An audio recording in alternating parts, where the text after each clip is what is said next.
Good morning mga ka-farmland! Nandito po ako sa property. Dito po located sa bundok ng Paete, Laguna. So ang property ay along Barangay Road at ang kagandahan po ayan nga po. So soon to develop gawa po ng nagkaroon po ng kalsada ang windmill. Tayo po, papasukin po natin yung pinaka-property. Ito po ay sa Bukana pa lang po itong pinakadaan na ito. Ayan po mga ka-farmland, yung pinakadaan papunta dito.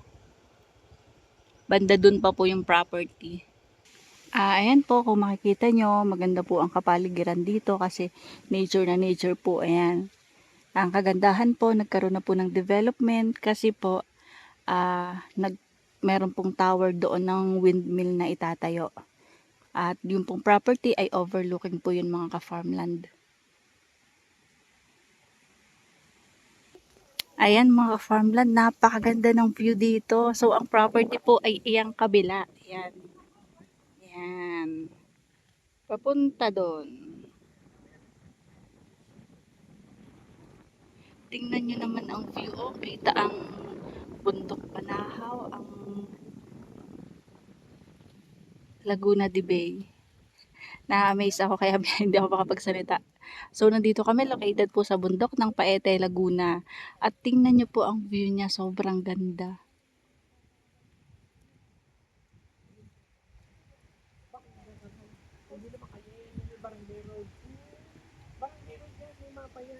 Ang pwede niya tarhan yung pinto niya doon.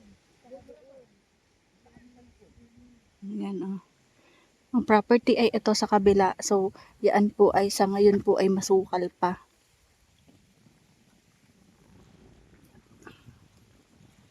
Ayan. Ayan po yung view. So, dito, slope ang property at try namin kung kaya namin pumasok sa loob ng property kasi medyo masukal. Pero ito, pinapakita ko na nga sa inyo yung view niya. Oh. Ito po yung bundok ng Paete, Laguna. Kasama na po ito.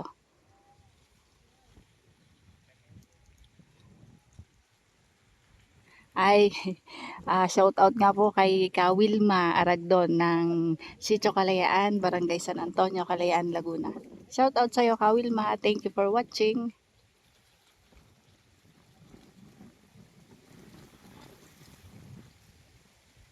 Ayan po yung pinaka Barangay Road. So, along Barangay Road po ang property at doon pa po yan.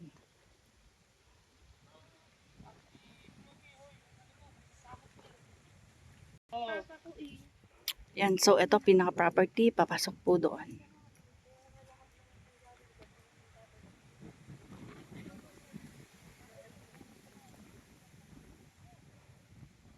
So, base dito sa dinaanan ng kalsada, ang property po ay slope at medyo may kasukalan.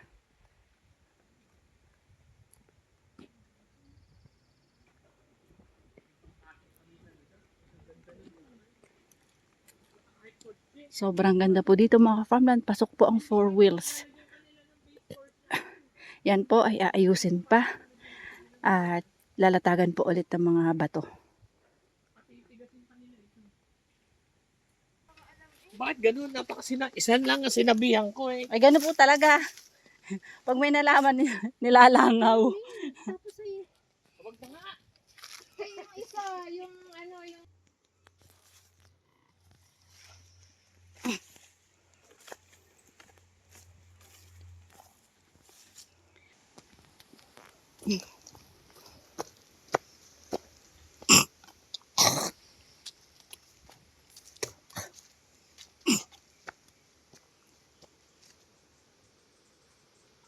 Parang lansones. Ito tayo mo. May mga ano.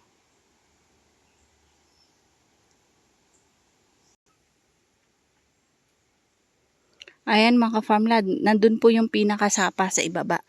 So, titingnan ko kung paano ako makakalapit. Siguro po, yung iba dyan naghahanap po ng mga maliliit na lote. Ito po ay more or less 5,000 square meter at titulado po ito mga ka-farmland. So, ito po ang puno po yan ng rambutan at yung kabila po naman ay puno ng lansones. So, may mga fruit trees po, may mga niyog, may mangga.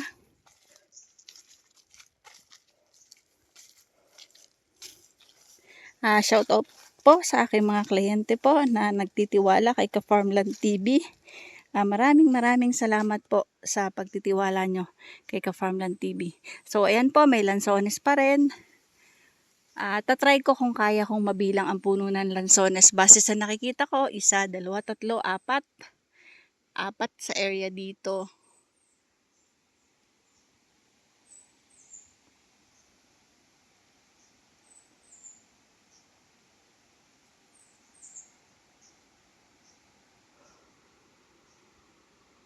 Bali sa area na po ito ay 5 na po yung nakikita kong lansones. So sa naririnig ko, nandun po yung sapa. 5, 6 na lansones po na puno dito. So sa area na yon, yun po yung sapa kasi naririnig ko na po yung lagaslas niya.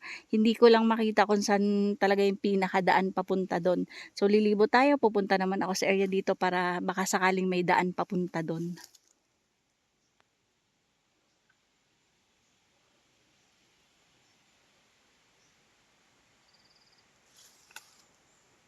Ito po mga ka-farmland, more or less po ay 5,000 square meter.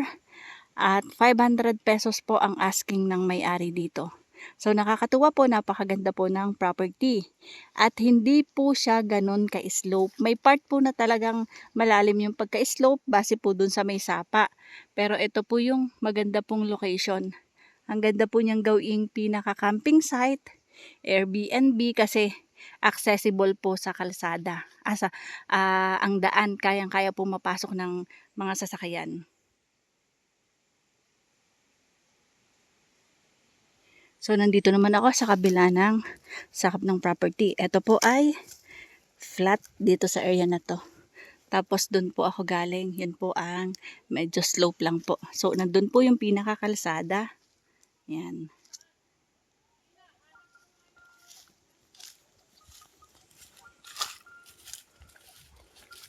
Ayan mga ka-farmland, may signal po ang cellphone dito.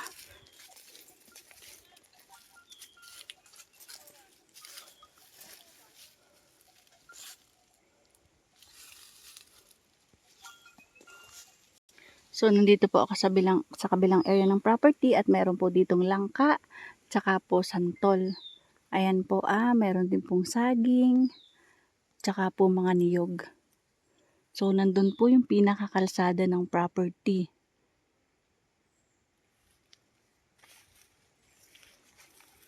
Hindi ko lang po yung maikot itong kasi masukal. Wala po akong kasamang para magtabas dito sa mga sukal-sukal na ito.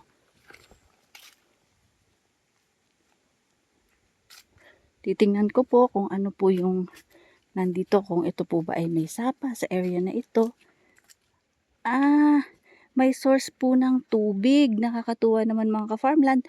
Yan po yung deposito ng tubig na isinusupply. Malamang sa bayan po ng Paete yan isinusupply. Kasi ayan po, yung bukal po dyan, kinulong po nila. Tapos nilagyan po nila ng tobo diretso po sa bayan ng Paete, Laguna sa ibaba.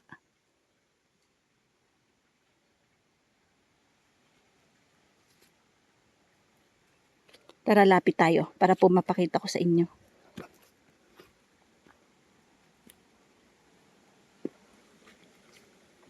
Ayan po ang mga ka-farmland. Yan po yung deposito ng tubig.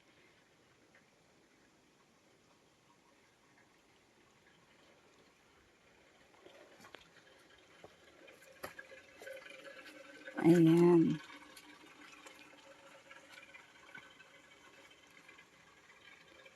Yan po yung pinaka-deposito ng tubig dito.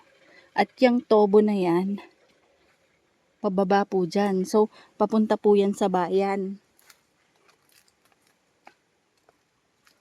Yun po yung pinaka-main. Tapos, ito po, meron pang isa dito na kinukuhaan din po ng tubig.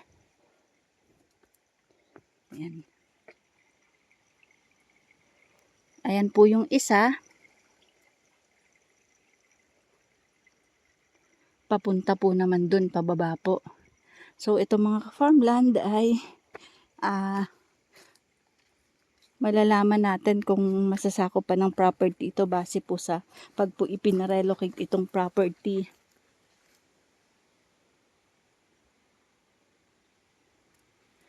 Ayan, meron pong kaong. At yan po, isa pa po ulit na pwesto po ng bukal or deposito ng tubig. Yan o. Paibaba po. So, meaning po, dito po nanggagaling. Hindi ko lang po alam kung anong barangay po ang nasusupply ng tubig sa baba. Ganda na po ng location na ito. Overlooking ang Laguna de Bay. Hindi na po problema ang source ng tubig. Ayan. Sa ngayon po, wala pa po itong linya ng kuryente at inaayos pa lang po yan. Pwede po naman mga ka-farmland solar ang gamitin natin dito na maging ilaw. So, sabi po nung kasama ko dito, ito po yung sakop pa ng property, papunta pa po dyan. So, madami pong tanim na niyog, may mga tanim pa po na niyog. So, ibig sabihin, yung pinaka-property na boundaryhan po ng kalsada ng windmill. Ito po ay uwi nitong tubig na ito, itong tobo na ito, dyan po sa bayan ng Paete. Yan. Ayan po, meron pong mga niyog.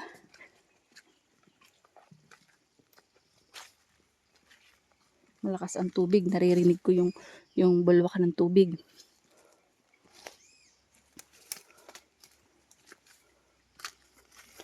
Ayan mga ka-farmland, meron pa din po isang deposito. Diyan din po. Ayan po yung isa oh. Ayan. So ang property po ay paibaba pa papunta dyan. Hindi ko na po yan mapupuntahan kasi medyo masukal na po. So ang area na ito kasama pa po yan sa property hanggang doon po sa paitaas. Nakakatuwa kasi mga ka-farmland, hindi mo na po problemahin pa po yung tubig. Kasi ayan na nga po oh. Ayan na yung linya ng tubig at fresh na fresh pa as in bukal. Sa bukal po galing.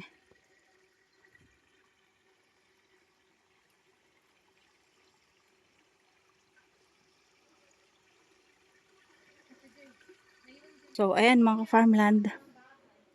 Ayan mga farmland, yan po yung kapaligiran po ng more or less 5,000 square meter at titulado po 500 pesos po ang benta ng may-ari ng lupa. Kasi nga po magandang location, ang ganda ng view, Laguna de Bay, tsaka po ang bundok ng Mount Banahaw, and eto po ay fruit bearing trees din po. Madami pong fruit bearing trees, meron pong niyog, lansones, langka, saging, tsaka po rambutan. Sa ngayon po wala pa pong linya ng kuryente pero ayan po ang linya ng tubig. At fresh na fresh po, ito po ay galing sa bukal.